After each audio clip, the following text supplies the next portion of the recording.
Herkese iyi hafta sonları arkadaşlar. Kanalımı takip etmeyi unutmayın lütfen.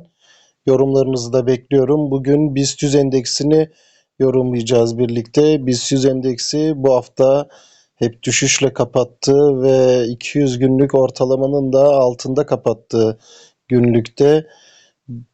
En önemli direnci artık 200 günlük ortalama olacak bir bakalım açılışta, ama 100 günlük ortalama 10.556.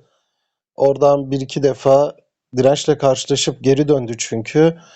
Haftalık grafiğe baktığımız zaman da 4 haftalık bir düşüş görünüyor. Orada da işler çok iyi değil aslında.